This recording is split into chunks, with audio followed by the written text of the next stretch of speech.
जय श्री राम। आपका बहुत बहुत स्वागत है। राहुल गांधी कुछ दिनों पहले बोल रहे थे, बड़ा चिल्ला चिल्लाकर नरेंद्र सरेंडर, यानी कि पीएम नरेंद्र मोदी ने अमेरिका के आगे, पाकिस्तान के आगे सरेंडर कर दिया। पीएम मोदी कमजोर हैं, भारत के जेट गिर गए।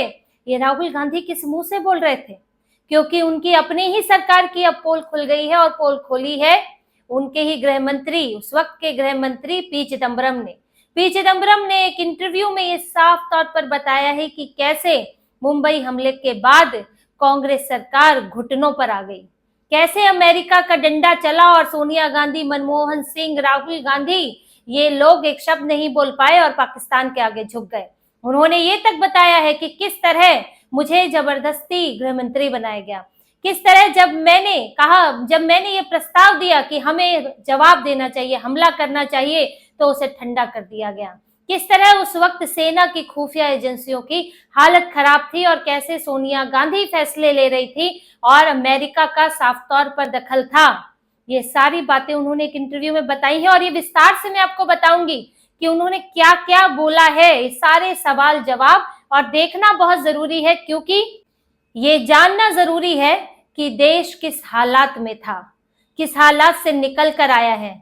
देखिए, बड़ी से बड़ी कंपनी और मजबूत से मजबूत कंपनी भी बर्बाद हो जाती है अगर उसे चलाने वाला सही ना हो, अगर नेतृत्व सही ना हो। जैसे कि धीरू भाई अंबानी ने हिस्सा तो मुकेश अंबानी को भी दिया था और अनिल अंबानी को दिया था, लेकिन आज अंतर देखिए। तो वही बात है और हमें ये जानना जरूरी है कि भारत में कौन सा नेतृत्व कैसा रहा है। और जब खुद कांग्रेस के नेता ये बात बता रहे हो तो सुनना और जरूरी हो जाता है कि मुंबई हमला, जो कि पाकिस्तान ने अपनी सीमाएं पार कर दी थी, जो अमेरिका के वर्ल्ड ट्रेड सेंटर से जिस हमले की तुलना होती है, क्योंकि किसी एक जगह पर नहीं हुआ था, कई जगह पर। भारत की आर्थिक राजधानी मुंबई, जिसमें ताज होटल से लेकर रेलवे स्टेशन लोगों को निशाना बनाया गया और यहाँ तक कि हिंदू आतंकवाद की थ्योरी गढ़ने की भी कोशिश की गई, जिसे बाद में कांग्रेस ने बढ़ावा तक दिया था। वैसे तो आतंकवादी हमले भारत में हर साल हो रहे थे, 2006, 2007, 2008 का तो सबको पता ही है, और कोई महानगर नहीं छोड़ा गया था, चाहे मुंबई हो, दिल्ली हो, चेन्नई हो, सब जगह आतंकवादी हमले और मंदिरों को निशाना बनाया गया। लेकिन 2008 हाई टाइम था और पाकिस्तान ने अपनी सारी हदें पार कर दी थी। लेकिन कांग्रेस ने क्या किया? सिर्फ डोजियर भेजे, सिर्फ और सिर्फ डोजियर भेजे। ऐसा लगा कि हमारी सेना पंगु है, हमारा देश पंगु है, हमारे बस में कुछ नहीं, हम पाकिस्तान से भी कमजोर हैं। भारत की उन्होंने भद पिटवा दी। और क्यों हुआ ये सब, चल क्या रहा था सरकार के अंदर, वो आप इस इंटरव्यू में देखिए। एबीपी न्यूज का इंटरव्यू है, वरिष्ठ पत्रकार मेघना प्रसाद ने ये इंटरव्यू लिया है और इसमें चिदम्बरम ने ये सारी कहानी बताई है। मेघना प्रसाद ने पूछा, 26/11 हमले के समय आप गृह मंत्री थे, तो आपके मन में क्या चल रहा था? क्या आपने कभी पाकिस्तान पर हमले के बारे में सोचा? जवाब में पी चिदम्बरम ने पहले तो ये स्पष्ट किया कि वो गृह मंत्री वो नहीं थे, उस वक्त थे शिवराज पाटिल, जिनके बार बार कपड़े बदलने पर ही वो उस वक्त ध्यान दे रहे थे। तो उसके बाद जो विवाद हुआ तब उन्हें हटाया गया। अब इन्होंने जवाब दिया है, जब आतंकवादी निष्क्रिय हो गए थे उसके बाद में गृह मंत्री बना था। 30 नवंबर को आखिरी आतंकवादी निष्क्रिय हुआ था। शायद उस दिन रविवार था जब मेरे पास प्रधानमंत्री का फोन आया, यानी कि प्रधानमंत्री मनमोहन सिंह का। उन्होंने कहा कि हम आपको गृह मंत्रालय में भेज रहे हैं। मैंने कहा लेकिन मैं नहीं जानना चाहता। उन्होंने कहा कि हम फैसला ले चुके हैं। मैंने कहा हम कौन? उन्होंने कहा कि श्रीमती गांधी और मैं, और सोनिया गांधी जो उस समय कांग्रेस अध्यक्ष थी। मैंने कहा कि क्या मैं श्रीमती गांधी से बात कर सकता हूं और फिर आपको बताऊं? उन्होंने कहा कि शायद वो आज शहर में नहीं है, लेकिन हमें आगे बढ़ना होगा और आपको कल सुबह ही चार्ज लेना होगा। चिदम्बरम ने आगे बताया, मैंने कहा कि मुझे खुशी होगी कि मैं अपना कार्यकाल वित्त मंत्री के तौर पर पूरा कर सकूं। मैंने 5 बजट पेश किए थे और 2009 अप्रैल में चुनाव भी होने वाले थे। लेकिन इस पर पीएम मनमोहन सिंह ने कहा कि नहीं, हमें पार्टी के फैसले के साथ आगे बढ़ना होगा। तब मैंने कहा कि मैं चला जाऊंगा, लेकिन मेरी बहुत इच्छा नहीं है। अब आप ये देखिए कि जब देश पर हमला हो रहा था, इतना बड़ा जवाब देना था, तब एक ऐसे व्यक्ति को गृह मंत्री का प्रभार दिया जा रहा था जो लेना नहीं चाहते थे, जिन्हें भारत के उस वक्त की स्थिति की, गृह सुरक्षा स्थितियों की जानकारी भी नहीं थी। ये कांग्रेस का हाल था। अब आगे चिदम्बरम कहते हैं, देखिए मुझे हमारे सुरक्षा बलों की तैयारियों की कोई जानकारी नहीं थी, मुझे हमारी खुफिया एजेंसियों की तैयारियों की कोई जानकारी नहीं थी, मुझे ये भी नहीं पता था कि खुफिया एजेंसियों द्वारा पाकिस्तान और पड़ोस में बनाए गए एसेट्स क्या है। मैं उसे लेकर पूरी तरह ब्लैंक था। फिर उन्होंने बताया बिना कोई आधिकारिक गोपनीय जानकारी के, लेकिन मेरे मन में आया था कि हमें कुछ बदला लेना चाहिए, जवाब देना चाहिए। मैंने प्रधानमंत्री और दूसरे महत्वपूर्ण लोगों से इस बारे में चर्चा की और निष्कर्ष उस पर यह निकला, जो काफी हद तक एमईए और आईएफएस से प्रभावित था, कि हमें स्थिति पर सीधे प्रतिक्रिया नहीं देनी चाहिए, बल्कि कूटनीतिक तरीके अपनाना चाहिए। यानी यही निष्कर्ष निकला था और मुझे यही बताया गया था। उन्होंने, चिदम्बरम ने ये बताया है कि हमें कोई फिजिकल रिएक्शन नहीं करना चाहिए, यानी कि हमला नहीं करना चाहिए। कहने का मतलब यही है। आगे वो कहते हैं, लेकिन पूरी दुनिया उस समय दिल्ली यानी कि भारत को ये कहने के लिए उमड़ पड़ी थी कि युद्ध शुरू मत करो। उदाहरण के लिए अमेरिकी विदेश मंत्री कोंडोलीजा राइस मेरे गृह मंत्री बनने के 2 से 3 दिनों के अंदर भारत आ गई, मुझसे और प्रधानमंत्री से मिली और कहा कि आप प्रतिक्रिया ना दें। मैंने कहा कि ये ऐसा फैसला है जो सरकार लेगी, यानी कि अमेरिका भारत को बता रहा था कि भारत को क्या करना चाहिए जब उसके ऊपर कोई हमला कर दे। आगे उनसे सवाल पूछा गया पी चिदम्बरम से। पीछे मुड़कर देखने पर कई सवाल पूछे जा रहे हैं। जब पहलगाम हमला हुआ है, हमने ऑपरेशन सिंदूर देखा है, तभी पी चिदम्बरम टोक देते हैं कि आप 2008 और 2025 की तुलना कर रही हैं। हमें ये तुलना नहीं करनी चाहिए। 17 साल हो गए हैं। देखिए, हमारे रक्षा बलों की उस वक्त तैयारियां, हमारी खुफिया एसेट्स की स्थिति 2008 में बहुत अलग थी, जैसा कि मुझे अपनी नियुक्ति के हफ्तों और महीनों बाद पता चला। इसीलिए हमें अपने एसेट्स और तैयारियों का पुनर्निर्माण करना पड़ा, जो हमने किया। अब पी चिदम्बरम ये साफ बता रहे हैं कि उस वक्त गृह मंत्रालय में, विदेश मंत्रालय में, प्रधानमंत्री के दफ्तर में चल क्या रहा था और कैसे पाकिस्तान की लॉबी मजबूत हो गई, कैसे अमेरिका ने भारत को दबा दिया और भारत जो है कांग्रेस के नेतृत्व में एक लुंज पुंज देश बनकर रह गया, जो अपने ऊपर हुए हमले, जो अपने नागरिकों पर हुए हमले का जवाब भी नहीं दे सका। और उसका कारण क्या था? क्योंकि यहाँ उस वक्त जो सरकार चला रहे थे उनमें हिम्मत नहीं थी। और चला कौन रहा था? क्या मनमोहन सिंह चला रहे थे? ये सब जानते हैं कि किसकी सरकार थी। सुपर पीएम कौन था? सोनिया गांधी थी। और ये इस वक्त कांग्रेस ये नहीं बच सकती कि इस बार तो हमारे प्रधानमंत्री उम्मीदवार जी राहुल गांधी हैं। उस वक्त राहुल गांधी, सोनिया गांधी ही सरकार चला रहे थे। 2004 में राहुल गांधी सांसद बन चुके थे और ये 2008 की घटना है। और 2013 में तो राहुल गांधी की स्थिति ये हो गई थी कि उन्होंने मनमोहन सिंह का लाया हुआ अध्यादेश फाड़ दिया था। तो उस वक्त ये लोग क्या कर रहे थे? ये परोक्ष रूप से तो प्रधानमंत्री बने हुए घूम रहे थे राहुल गांधी। जगह जगह राहुल गांधी होता था। तब आपकी हिम्मत कहाँ थी? बड़े आए थे ब्रिटेन से बैग उठा के, भारत में प्रधानमंत्री बनेंगे, युवा नेता, क्रांतिकारी नेता, बाहें ये कुर्ते की बाहें ऊपर चढ़ाए हुए फोल्ड करके जीन्स पहन के घुमा करते थे। तब आपकी हिम्मत कहाँ गई थी? कोंडोलीजा राइस आई और आप लोगों ने हथियार डाल दिए।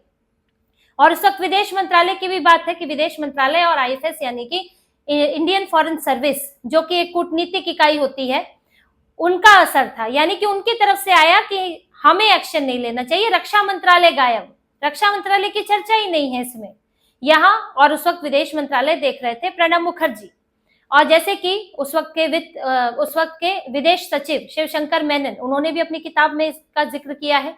और उन्होंने इस वक्त कहा है कि उनका भी इस वक्त सुझाव था, जैसा कि इस इंटरव्यू में मेघना प्रसाद ने भी इस पर बात की कि शिवशंकर मेनन का भी उस वक्त सुझाव था। और उस वक्त ये बात हो रही थी कि पीओके में, मुरीदके में आतंकवादी ठिकानों पर हमला करना चाहिए, जो कि बाद में सर्जिकल स्ट्राइक में किया है, मोदी सरकार में किया गया। पीओके पे 2 बार हमला किया गया, एक बार एयर स्ट्राइक में, एक बार सर्जिकल स्ट्राइक में। जब पाकिस्तान तब भी नहीं माना तो सीधे रावलपिंडी में मिसाइल गिराई गई है, इस बार ऑपरेशन सिंदूर में। लेकिन तब ये चर्चा हुई और चर्चा कूटनीति कहकर ये दब गई और भारत ने कोई जवाब नहीं दिया, सिर्फ डॉजियर भेजे गए थे। तो अब राहुल गांधी बताएं कि ये सरेंडर किया किसने? आखिर कमजोर कौन है?